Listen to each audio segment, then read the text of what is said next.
मैं बाबा हूँ, किसी के लिए सिद्ध बाबा हूँ, किसी के लिए चिलम बाबा हूँ, किसी के लिए बाबा पाखंडी हूँ, लेकिन सबके लिए मैं बाबा हूँ। बाबा। और एक विशिष्ट बात है मेरे बाबा होने में कि मैं भीख मांगने वाला बाबा नहीं हूँ। वजह इसके पीछे सिर्फ इतनी है कि सनातन धर्म का मैं बड़ा कठोरता से पालन करता हूँ, इसलिए कि राजा राम का वंशज हूँ। और जैसे भगवान राम रघुकुल रीति सदा चली आई, प्राण जाई पर बचन न जाई, वैसे ही कुछ हमारा सिद्धांत है कि लोग हमें जाने तो बाबा होने के भाव से जाने।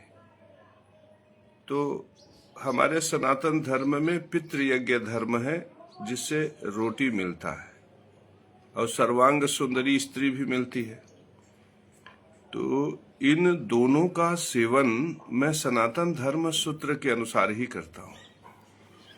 तो रोटी हमें बढ़िया चाहिए, हमें सेब बढ़िया चाहिए, संतरा बढ़िया चाहिए, तो ऐसे गप से हाथ में ऐसे लेके सेब खा जाते हैं। तो सेब खाने से पहले सुनिश्चित करते हैं कि ये बाप का न हो, ये भ्रष्टाचार का न हो, ये भिखमंगई का न हो। इसीलिए हम बाबा पाखंडी बड़े विशिष्ट बाबा हैं, हम चिलमबाज बाबा बड़े विशिष्ट बाबा हैं। यद्यपि हमने चिलम कभी अपने हाथ से नहीं लगाया, लेकिन लोग ऐसा सोचते हैं कि हम चिलम बाबा पाखंडी हैं। तो जो भिखमंगा बाबा हैं उनको तो प्रयास करना नहीं पड़ता रोटी के लिए। अगर हम ही भिखमंगा बाबा बन जाएं तो 2-4 लोग अपने घर से चाउरदार भात बना के दे ही देंगे। तो भिखमंगा बाबा को 1-1 रुपया भी मिले तो भी इतना बड़ा संसार, 1,40 करोड़ लोग, 1 अरब 40 करोड़ लोग यहाँ 1-1 रुपया दे तो प्रतिदिन की कमाई 1 अरब 40 करोड़। तो हमें चूंकि वो धर्म नहीं है, अधर्म है, सनातन धर्म के विरुद्ध है, पितृयज्ञ धर्म के विरुद्ध है, इसलिए मैं किसी से भीख नहीं मांगता। तो मैं ऐसा बाबा हूं जिसको रोटी मिलती है योग्यता से। तो जब योग्यता से रोटी मिलती है तो मैं योग्यता प्राप्त करने के लिए मेहनत करता हूं। और मैं हूं साधु हूं, संत हूं। तो साधु संत कोई हर तो जोतेगा नहीं, हर जोतना अच्छा काम है, लेकिन किसान का है। जूता सिलेगा नहीं, जूता सिलना बढ़िया काम है, लेकिन मोची का है। रेडियो ट्रांजिस्टर बनाएगा नहीं, क्योंकि ये काम मैकेनिक का है। मैं संत हूं। तो संत क्या कर सकता है? तपस्या कर सकता है, यज्ञ कर सकता है, हवन कर सकता है, मंदिर में पूजा पाठ कर सकता है। माने मुझे धन चाहिए सेब खाने के लिए, और कैसे चाहिए? योग्यता से चाहिए। तो योग्यता का प्रदर्शन करना हमारी मजबूरी हो जाती है। अब भीख मांगने वाले जो लोग हैं बाबा, उनको योग्यता का प्रदर्शन करने की क्या आवश्यकता है? कहीं भी कुर्सी लगा के बड़ा सा पेट लेके बैठ जाएंगे तो उनको पेट भरने के लिए भर पेट मिलेगा। लेकिन मैं योग्यता की बात करता हूं ना, तो तमाम संसार में देखो चिढ़ते होंगे, ईर्ष्या करेंगे, द्वेष करेंगे। तमाम लोगों के मन में भाव आएगा कि देख लेंगे रोटी कैसे मिलता है, सेब कैसे मिलता है, बालूशाही कैसे मिलता है, रसगुल्ला कैसे मिलता है। प्रतिस्पर्धा वही समाप्त हो जाती है जहां हम कह देते हैं दाता के नाम पर दे दे रे बाबा, दाता के नाम पे दे दे रे बाबा। और यहां तो प्रतिस्पर्धा ही प्रतिस्पर्धा है कि हमारी रोटी योग्यता की है। तो अब अत्याचारी, भ्रष्टाचारी, दुराचारी, व्यभिचारी समेत जो सदाचारी हैं, वो भी हमारे साथ प्रतिस्पर्धा में खड़े हो गए कि देखो इनको सेब कैसे मिलेगा। फिर हमें लूटने वाले आ जाते हैं, हमसे छीनने वाले भी पैदा हो जाते हैं। फिर भी हम जब लक्ष्मी पे भरोसा करके, नारायण पे भरोसा करके, नमस्तेस्तु महामाये श्री पीठे सुरपूजिते शंख चक्र गदाहस्ते महालक्ष्मी नमस्तुते ऐसा बोलते हैं, तो उनकी कृपा से हमें योग्यता से धन मिलता है। अब जिस योग्यता से हमको धन मिलता है वो योग्य है कि नहीं, उस योग्यता का प्रदर्शन करना पड़ेगा। तमाम लोग कहते हैं कि ज्योतिष पाखंड है, श्रीमद् भागवत पाखंड है, सत्यनारायण भगवान की कथा पाखंड है। तो मेरे परम प्रिय शिष्यों, उनको जवाब देंगे ना कि ये जितने जिनको तुम पाखंडी कहते हो, यही ना समाज में फैल फैल कर उपदेश देते हैं ना कि सत्य का पालन करो, व्रत का पालन करो, नियम से रहो। समाज को शराब से, व्यभिचार से, दुराचार से, अत्याचार से बचाने का काम करते हैं और समाज को धर्म के विषय में बताकर धर्म का मार्गदर्शन करते हैं। तो जब ये सब के सब पाखंडी समाज में नहीं रहेंगे तो तुम्हारे पुत्र को मार्गदर्शन कौन देगा? ये तुम्हारा ईर्ष्या द्वेष से भरा शरीर, ये धर्म जब नहीं रहेगा, ये सत्य नहीं रहेगा, ये त्याग अहिंसा का भाव नहीं रहेगा, तो तुम्हारा पुत्र क्या बनेगा? चरसी बनेगा, शराबी बनेगा। ये भागवत के सूत्र, रुद्राभिषेक के सूत्र, सत्यनारायण भगवान के सूत्र जब नष्ट हो जाएंगे तो शराब, व्यभिचार, नशे का सूत्र समाज में व्याप्त हो जाएगा। तो क्या नशेड़ी समाज का संरक्षण करेगा? क्या व्यभिचारी समाज का संरक्षण करेगा? और सबसे बड़ी बात यह है कि ये बेरोजगार समाज, जिसको 2 वक्त की रोटी नसीब नहीं हो रही है, उसको रोटी कौन देगा? ये सत्यनारायण भगवान की कथा पूरे भारत देश में जानते हो कितने लोगों को रोटी दे रहा है?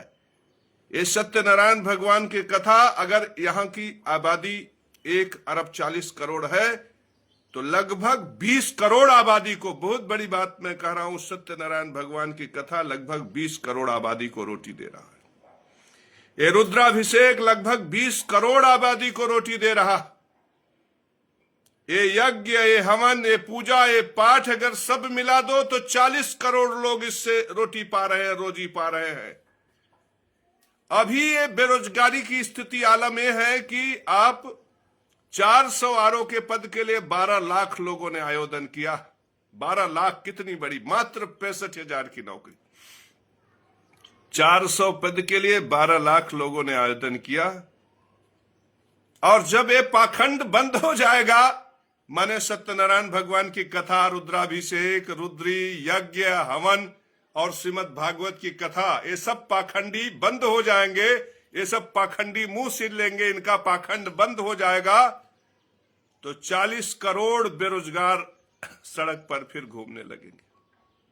क्या होगा इनके भूख का? क्या ये विधायक उनकी परवाह करेंगे जो सबका घर गिरा रहे हैं? और अपनी सैलरी, इनकी सैलरी अभी कितनी थी? 1,40,000, 45,000 थी। इन्होंने सीधे 75,000 रुपया बढ़ा लिया। कैसे बढ़ाया? 400 लोग एक कुर्सी पे बैठे, सब लोग मंत्रणा किया, मारे क्या कहते हैं, थप थप थप थप, मेज थप थपाए, सैलरी 75,000 बढ़ गई। माने किन मूल्यों पर 75,000 बढ़ा लिया? बुलडोजर चला के, घर गिरा के, हमारी जमीनें हड़प के। सोचिए मैं कौन हूं? वो व्यक्ति जिसको प्रयागराज के एक रजिस्ट्रार ने रजिस्ट्री दी और जमीन मिली नहीं मिली। कोई किसी का घर गिरा के, किसी के घर पे बुलडोजर चला के, किसी के साथ अन्याय करके, इसके बावजूद भी थाने में दरोगा को मिलता है, कितनी सैलरी मिलती है? लगभग 1 लाख रुपया मिलता होगा। लेकिन थाने में क्या हो रहा है, तहसील में क्या हो रहा है, कोर्ट में क्या हो रहा है, कचहरी में क्या हो रहा है, किसी से छुपा नहीं है। वो बात बार बार करने से बात की वैल्यू खत्म हो जाती। तो ये विशिष्टता मैं आपके सामने ला रहा हूं। फिर भी मैं जगत गुरु केशव महाराज कहता है मैं राजधर्म का पालन करूंगा। अगर डॉक्टर भीमराव अंबेडकर लिख दिए होते कि पूजा करना अपराध है, अगर डॉक्टर भीमराव अंबेडकर ये लिख दिए होते कि सत्यनारायण भगवान की कथा कह के धन अर्जित करना अपराध है, तो देखो ईश्वर की आराधना तो मैं हर हाल में करूंगा, नारायण को मैं नहीं छोड़ सकता। ओम नमो नारायणाय सरकार अगर नियम भी लगा दे तो भी नारायणाय नारायणाय कहते मर जाएंगे। स्वधर्म का पालन तो तब भी करेंगे, लेकिन अगर सरकार मंदिरों पे बैन लगा दे, रुद्राभिषेक पे बैन लगा दे, सत्यनारायण भगवान की कथा पे बैन लगा दे, यज्ञ पे हवन पे पाबंदी लगा दे, विश्वास मानो जूता की दुकान खोल लेंगे। राष्ट्र धर्म का उल्लंघन तब भी नहीं करेंगे, वहां भी योग्यता का प्रदर्शन करेंगे, भीख मांगने का काम नहीं करेंगे, क्योंकि संविधान की दृष्टि में भीख मांगना अपराध है। मेरे परम प्रिय शिष्यों, भीख मांगना वहां भी अपराध है। तो अपराधी अपराधी होता है, वो संत महात्मा नहीं हो सकता।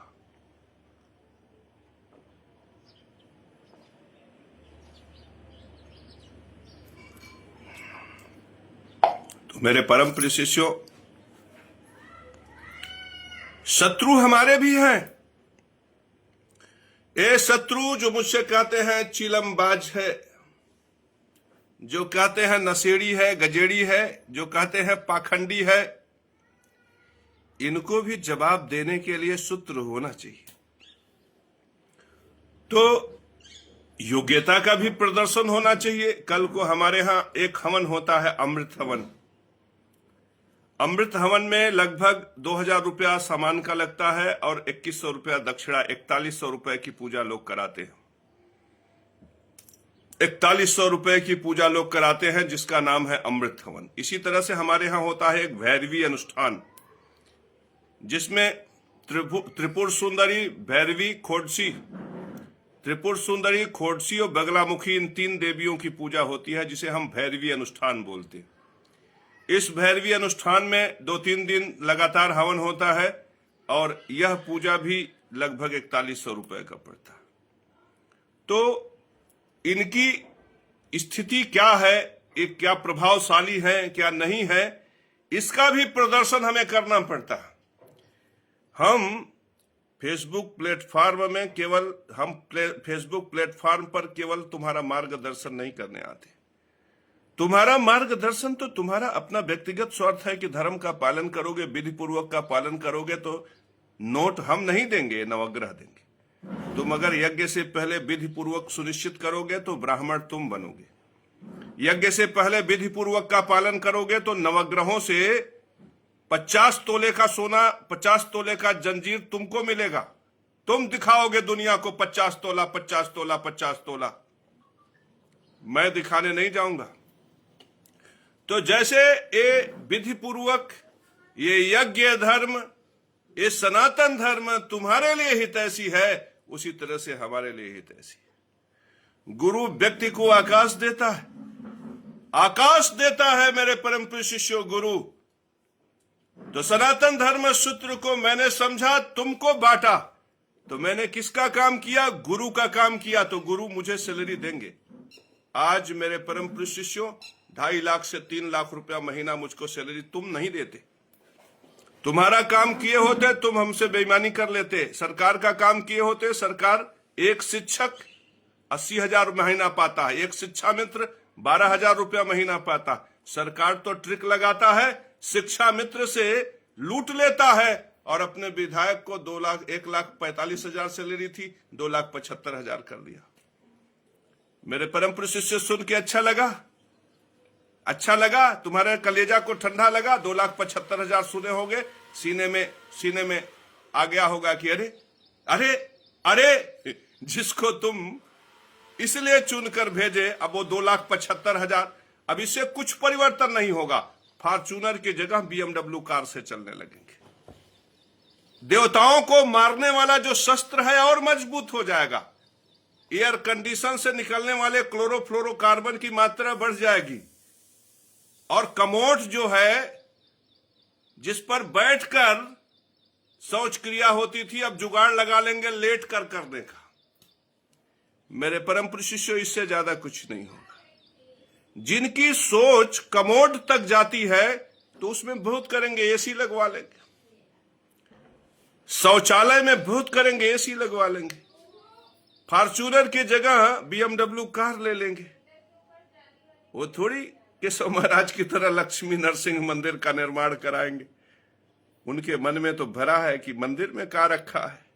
रसियन मिल जाए मेरे परम प्रिय शिष्यों, वो रसियन के पीछे 2 लाख रुपया लगा देंगे। इस संसार में इतने विधायक, इतने MP होंगे, कभी सुना उन्होंने किसी के लिए कुछ किया, कोई सकारात्मक कार्य किया, कभी मंदिर बनाया, कोई ऐसा हॉस्पिटल बनाया हो जिसमें कीमत पे इलाज होता हो? मुफ्त में तो छोड़ दो। अरे जब तुम अपने बेटे को किसी हॉस्पिटल में एडमिट करते हो तो ईमानदारी से 8,000 10,000 रुपया यही खर्च आना चाहिए रोज का, लेकिन 1-1 लाख रुपया खर्च आता है। इसमें तमाम विधायक MP के भी हॉस्पिटल है, तमाम MLA MP के हॉस्पिटल हैं। जाके उनके हॉस्पिटल में देखो, क्या कोई ईमानदारी है? क्या जांच में, क्या कार्य में? तमाम MLA MP के स्कूल हैं। सोचो, जिस देश में शिक्षा को खरीदा बेचा जाता हो। याद रखिए, बड़े बड़े राजा महाराजा पैदा हुए, लेकिन उन्होंने शिक्षा को सौदागिरी का माध्यम नहीं बनाया, क्योंकि शिक्षा सब तक पहुंचनी चाहिए। शिक्षा से राज्य का समृद्धिशाली विकास होता। और सुखेड़ इत्यादि बड़े बड़े वैद्य पैदा हुए, उन्होंने जिंदगी के कारोबार को व्यवसाय नहीं बनाया। सोचो, राजा का सबसे बड़ा धर्म है कि शिक्षा और स्वास्थ्य सब तक पहुंचे और आवास भी पहुंचे। शिक्षा, स्वास्थ्य और आवास, ये 3 उद्देश्य राजा का सबसे बड़ा होना चाहिए। लेकिन आज के समय में घर तोड़ के जमीन व्यापारियों को दे दो और फिर वो बिल्डिंगें बनाकर 1 करोड़ का बेचे। आज सबसे ज्यादा आक्रमण अगर कहीं पे है तो आपके आवास पर है, आपके शिक्षा। सोचो, शिक्षा MBBS की डिग्री लेने के लिए 1 साल में 1 करोड़ रुपया, 1 करोड़ से भी ज्यादा, 1 करोड़ तो मैं बता रहा हूं।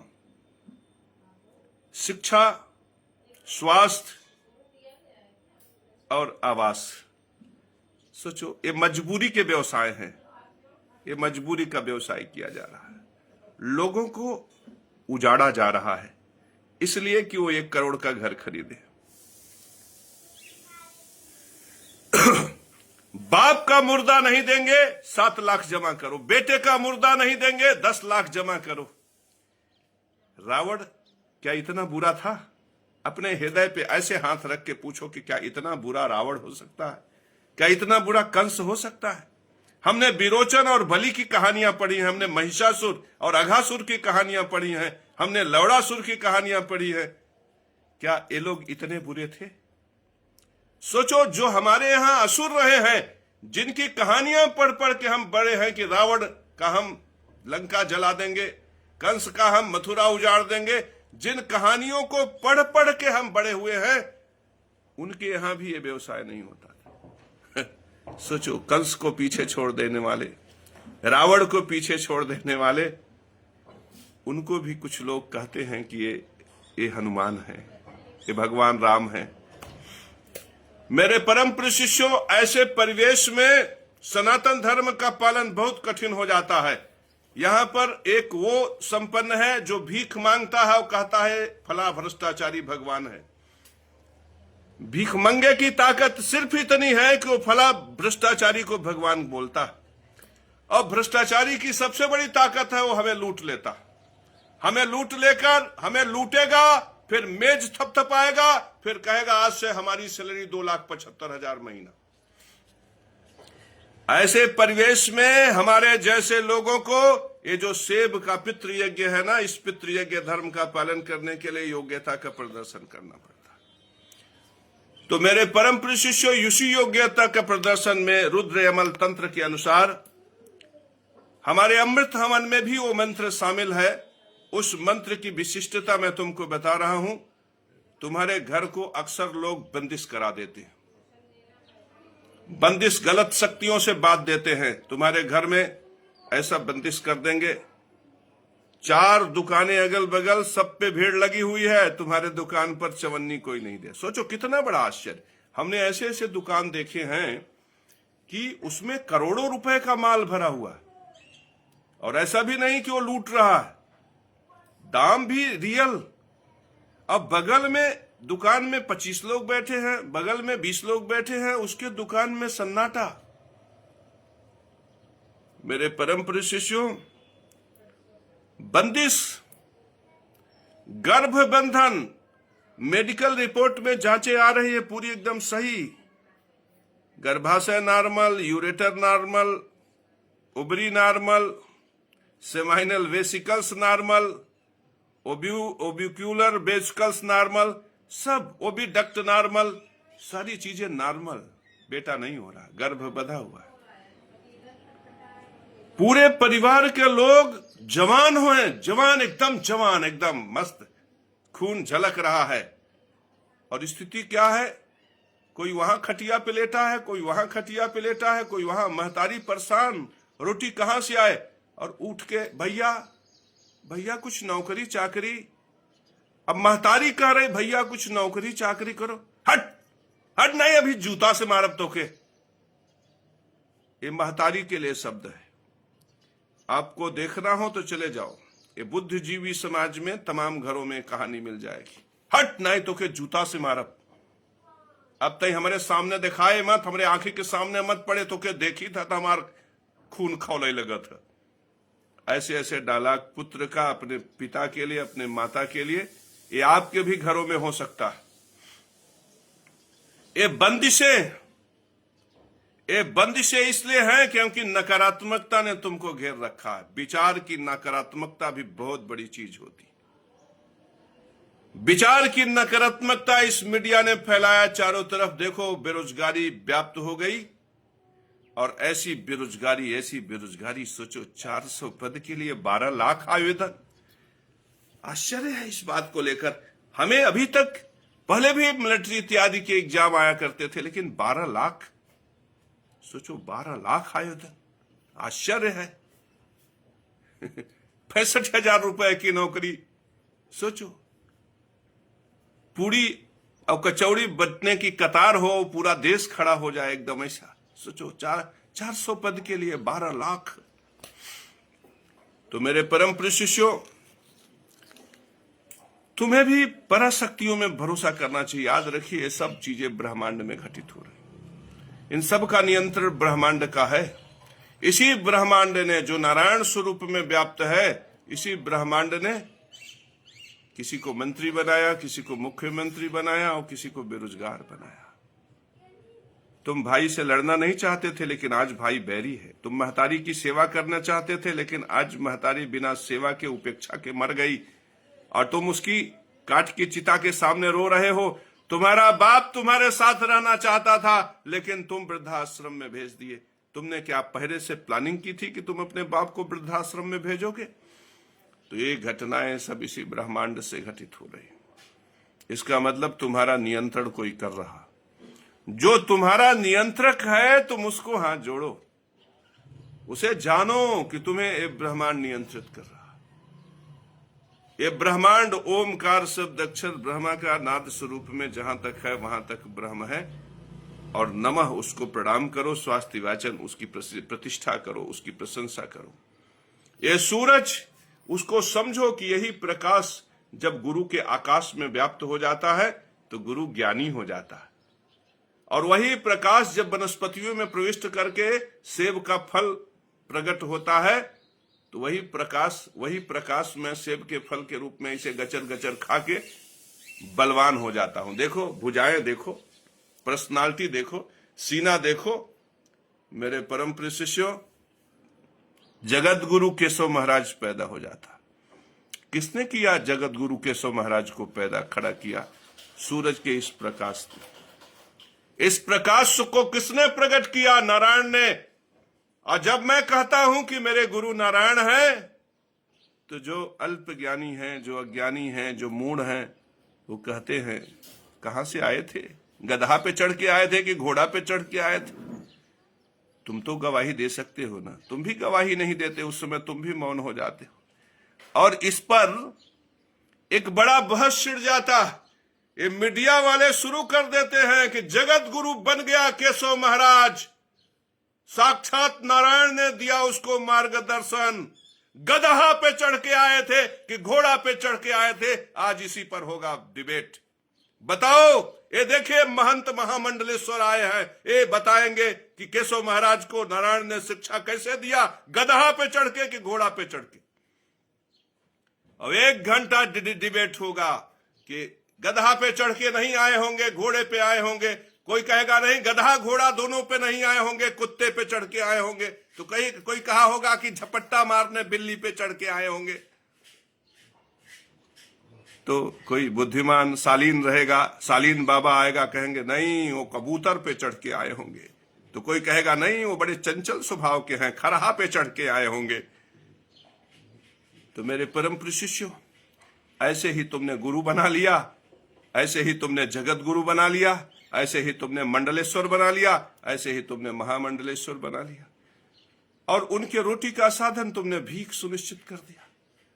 और एक तरफ राष्ट्र धर्म कहता है, डॉक्टर भीमराव अंबेडकर का राष्ट्र धर्म कहता है कि भीख मांगना अपराध है। तो एक तरफ जो बेबस बेचारा जिंदगी के बोझ का मारा, ये 10 लाख के भीड़ में से बिखरा हुआ भटका हुआ प्राणी चौराहे पर भूख से बेबस खड़ा होकर, दाता के नाम पर 2 रोटी दे दे बाबा, दे दे बाबा, उसको तो तुम अपमानित करते हो। जो वास्तव में भीख मांगने वाला सुपात्र है, भिखमंगा सुपात्र भिखमंगा है, उसको तो तुम पैरों से ठोकरे मांगते हो। और यदि वह क्रोध में आकर तिमतिमा जाए तो तुम उसे कानून के हवाले कह के पुलिस को भी बुला लेते हो, और पुलिस वाला उसे ले जाकर थाने में बैठाकर 2 घंटे में छोड़ भी देता है। असली भिखमंगा, जो असली भिखारी है, उसका तो तुम ए हस्र करते हो, जिसके साथ तुम्हें धर्मानुकूल पेश आना चाहिए। लेकिन इसी कानून का उल्लंघन करके कुछ भिखमंगे समाज के शीर्ष पर बैठकर भीख मांग रहे हैं। ऐसे भिखारियों को न तो एक कानून दंड देता है, न हमारे सौराष्ट्र का राष्ट्र धर्म दंड देता है।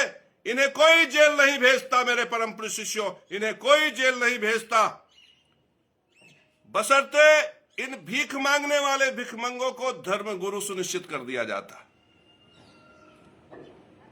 इनको बड़ी बड़ी ऊंची कुर्सियां दी जाती, इनके लिए बड़े बड़े शब्द बोले जाते हैं। तो इस प्रकार से राष्ट्र धर्म को कलंकित करने वाले, मानवता के धर्म को कलंकित करने वाले, सनातन धर्म को कलंकित करने वाले तुम्हारे जब आदर्श सुनिश्चित हो जाते हैं, जब तुम इनका फोटो अपने दरवाजे पर अपने घरों में लगा लेते हो, तो तुमने क्या स्वीकार किया? भिखमंगाई। तुमने क्या स्वीकार किया? और बहुत बड़ी बात है, तुमने अनजाने में भिखमंगाई स्वीकार कर लिया। अब तुम्हारे बच्चे क्या करेंगे? भीख मांगेंगे। अब तुम क्या करोगे? भीख मांगोगे। अब जब 400 पद के लिए 15 लाख की कतार लगेगी, तो उस 15 लाख के कतार में तुम कहां खड़े होगे? तुम्हारा बेटा कहां खड़ा होगा? तुम्हारी बेटी कहां खड़ी होगी? तुम्हारा दामाद कहां खड़ा होगा? तुम्हारा परिवार कहां खड़ा होगा? अब तुम सुनिश्चित करो, क्योंकि परमात्मा के यहां सुनिश्चित हो गया। यमराज ने चित्रगुप्त से पूछा कि इस व्यक्ति ने क्या स्वीकार किया? चित्रगुप्त ने लिख दिया, प्रभु इसने भीख मांगना स्वीकार कर लिया है। यमराज ने पूछा, इसने किसको गुरु सुनिश्चित किया? चित्रगुप्त ने कहा, प्रभु इसने भिखमंगे को गुरु सुनिश्चित कर लिया। यमराज ने पूछा, चित्रगुप्त इसने किसको राजा सुनिश्चित किया? चित्रगुप्त ने कहा, इसने भ्रष्टाचारी को राजा सुनिश्चित कर दिया। मेरे परम प्रिय शिष्यों, जब तुम अपने जिंदगी में भिखमंगई को धर्म स्वीकार करोगे, भिखमंगे को गुरु स्वीकार करोगे और भ्रष्टाचारी को राजा स्वीकार करोगे, तो तुम्हारे जीवन में क्या मिलेगा? तुम स्वयं सुनिश्चित कर लो, तुम्हारे जीवन में क्या मिलेगा? तुम्हारे जीवन में मिलेगा भीख। तुम बनोगे भिखमंगा। तुम्हारे जीवन में प्रविष्ट करेगा भ्रष्टाचारी। तुम्हारे घरों पे क्या चलेगा? बुलडोजर।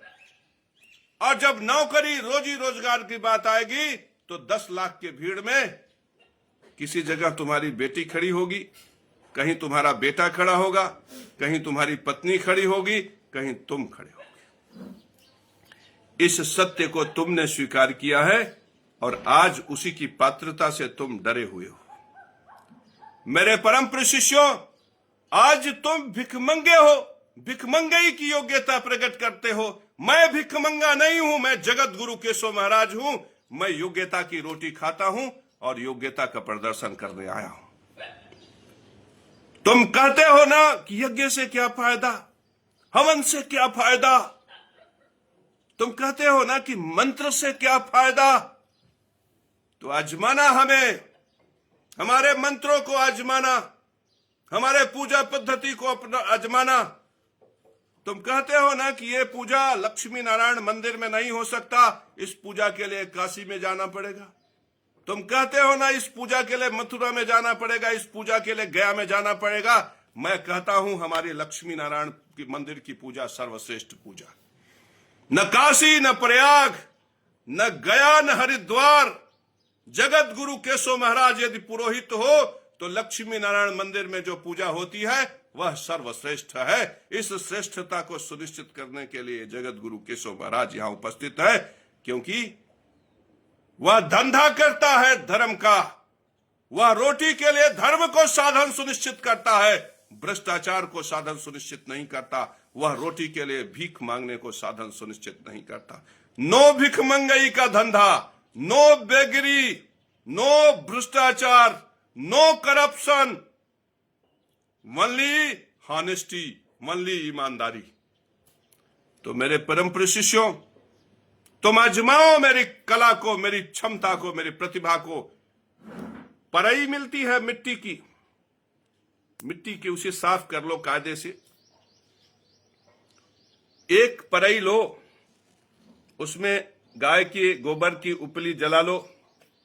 एक पात्र ले लो, कोई चाहे पीतल का हो चाहे स्टील का हो, बर्तन ले लो, कटोरा ले लो, उसमें शहद भर लो पूरा का पूरा। और एक पात्र मिट्टी का ही ले लो और उसमें कपूर भर लो खूब बढ़िया। अब उस कपूर के ऊपर तुम लौंग इलायची रख दो, एक जायफल रख दो, हल्दी की गांठ रख दो और पीला सरसों से भर दो। इतना चीज पहले ही कर दो, जहां के कपूर पर्याप्त कपूर होना चाहिए। और वो कटोरी पूरी तरह से शहद से भर दो और वो जो अग्नि जलाए हुए हो उसमें सुगंधित धूप पैदा करो। कैसे करोगे? इसमें प्रियंगू न मिले तो कोई बात नहीं, बेलफल, देवदार, गुड़, गुगुल और कपूर का मिश्रण छोड़ दो, सुलगना शुरू कर दे। और ऊपर से एक तुम धूप जलाओ। धूप की खुशबू मोगरा, चमेली और गुलाब की होनी चाहिए। मोगरा की हो, चमेली को हो या गुलाब की हो। और इतना कर दो, देवी के लिए अर्पित भगवती का ध्यान करो, महागौरी। और महागौरी को इस स्वरूप में ध्यान करो कि यही महागौरी, यही महाकाली, यही चामुंडा, यही भद्रकाली, यही भैरवी, यही खोडसी, यही त्रिपुर सुंदरी, यही जगत मालिका, यही इंद्राणी। मेरे परम प्रिय शिष्यों, इस प्रकार से मन में भाव लेते हुए माता के लिए पहले कुछ प्रार्थना कर लो। जो तुम्हें आता हो वो तुम कर लो। नमस्ते सर्वलोकानाम जननीम अब्ज संभवाम, कुछ भी बोल लो। ज्ञानी नाम अब चेतांसी देवी भगवती सा बलादा कृष्ण मोहाय महामाया प्रक्षति। प्रार्थना करके अग्नि प्रज्वलित कर दो, इसमें धूप जलने लगे। मेरे परम प्रिय शिष्यों, अभी कपूर वाला मत जलाओ, जो धुआं वाला है वो दोनों जला दो। धूप भी जला दो और ये जो धुआं वाला है ये भी जला दो। और इतना करने के बाद केवल एक सिंपल सा मंत्र अपने घर में, चाहे हमारे बोले हुए शब्दों को चलाओ, चाहे इतनी बार सुनो कि तुम्हारा कंठ से कंठ में ग्रहण हो जाए। याद रखो, कंठ से जब कंठ में जाता है तो गुरु मंत्र व्यक्ति के दिमाग में जाता। वो मंत्र की जो इंटेंसिटी होती है उसी वेग से उसके प्राणी के शरीर में प्रविष्ट कर जाता है, और वो उतना ही प्रभावशाली हो जाता है जितना गुरु के शरीर में प्रभावशाली होता है, बशर्ते तुम्हारी निष्ठा, तुम्हारी श्रद्धा, तुम्हारी भक्ति उसके प्रति हो।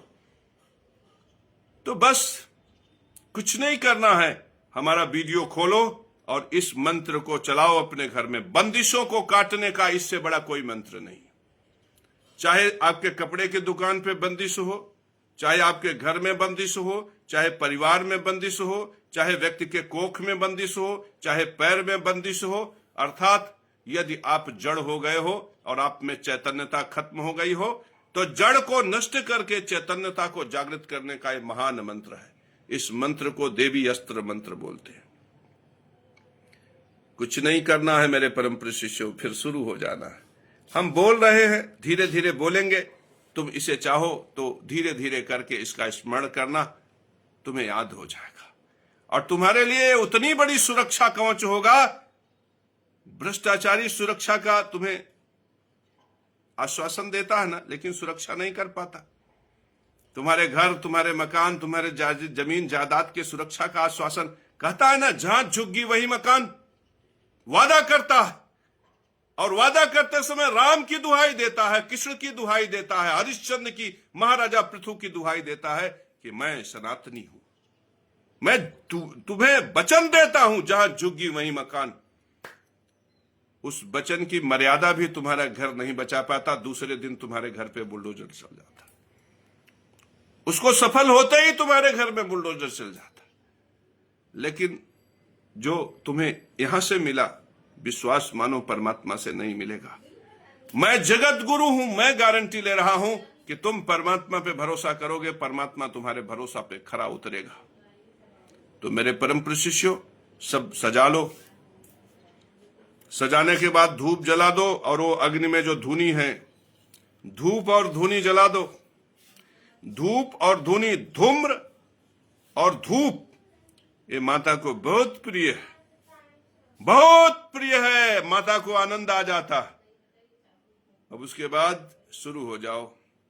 ओम ह्रीम ब्रह्मा सिराजे, राज पूजाय, जय विजय, गौरी गंधारी, त्रिभुवन बसम करी, सर्व स्त्री पुरुष बसम करी, सुसु दूदू घे वावा, ह्रीम श्री गौरई नमः। माता महागौरई नमः, भगवती श्री गौरई नमः। ओम नमो भगवती वज्र सिंखले हस्तु भक्षतु। हस्तु भक्षत पर जैसे ही तुम पहुंचो, वो शहद वाली कटोरी अपने हाथ में लेके ऐसे कर दो। हस्तु भक्षतु स्वादतु अहो रक्त पीऊ कृपालेन, रक्ताक्षी रक्त पटे भस्माक्षी भस्म लिप्त शरीरे, वज्रायुध प्रकर निष्ठे, पूर्वाम दिशम बधनात्, पश्चिमाम दिशम बधनात्, दक्षिणाम दिशम बधनात्, नागार्थ धनाय गृहपतिन बधनात्, नागपटिम बधनात्, यक्ष राक्षस पिशाचन बधनात्, भूत प्रेत गंधर्व व्याधियो ए केचित पुत्रिका स्तभ्यो रक्षतु, ऊर्ध्वाम रक्षत अधो रक्षतु, स्वानिकाम बधनात्, जल महाबले एहि ओहि तु लोष्टि लोष्टि, सतावली वज्राग्नि वज्र फकेर, हरिम फट ह्रूम फट क्रूम फट सुरुम फट, सर्व ग्रहेभ्यो सर्व दुष्ट उपद्रव्यो नाशय नाशय, हरिमावशेषेभ्यो माम रक्षतु, इतिदम कवचम देवी सुर असुर दुर्लभम, ग्रह ज्वरादि भूतेषु सर्व कर्मेषु योजयत। हे भगवती भद्रकाली, सर्व बाधा, भूत बाधा, प्रेत बाधा, पिशाच बाधा, डाकिनी शाकिनी यक्षिणी पूतना मारी महामारी, कृत बाधा, शत्रु कृत मारण मोहन उच्चाटन तंत्र, निर्मूलय निर्मूलय, नाशय नाशय, भगवती भद्रकाली के नमः। ओम ह्रीम ह्रीम ह्रीम ब्रह्मा सिराजे, राज पूजाए, जय विजय, गौरी गंधारी, त्रिभुवन बसम करी, सर्व स्त्री पुरुष बसम करी, सुसु दूदू घे वावा, हरीम से गौरई नमः, माता महागौरई नमः। इतना करके हे भगवती हमें धन दो, बल दो, आयु दो, यश दो। हे भगवती हमारे पुत्रों का कल्याण करो, हर प्रकार से सुरक्षा प्रदान करो। माता भगवती हमें यश दो, मान दो, सम्मान दो, हमारे पुत्रों का कष्ट हरो, हमारे घर को सुरक्षा प्रदान करो माता। ये कहते हुए वो शहद की कटोरी जो हाथ में है वो माता को अर्पित कर दो मेरे परम शिष्य। और उसके बाद बहुत अच्छे से माचिस लो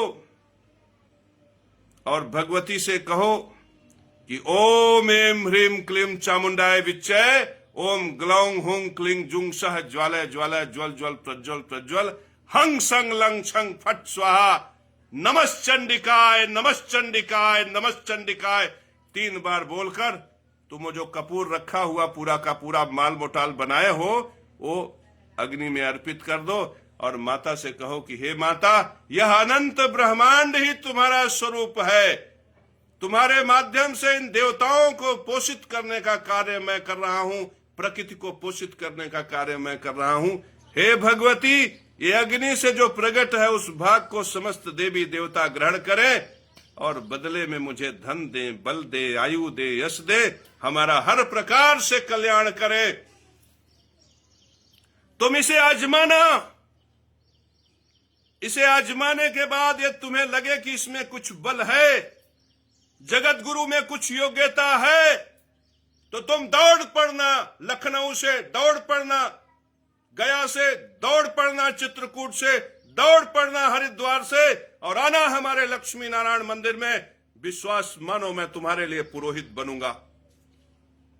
ये जगत गुरु केशव महाराज तुम्हारे लिए पुरोहित बनेगा और तुम्हारे लिए अनुष्ठान कराएगा, भैरवी अनुष्ठान तुम्हारे लिए पंच महाबली कराएगा, मेरे परम प्रिय शिष्यों तुम्हारे लिए अमृत हवन कराएगा और तुम्हारे साथ बैठकर हवन कुंड पर आहुति देगा। और उस आहुत करते समय वो खुद तुम्हारे लिए मंत्र बोलेगा, हिरण्य वर्णाम हडिम सुवर्ण रजस्त्रजाम चंद्राम हिरणमयी लक्ष्मी जात वेदो मावह स्वाहा।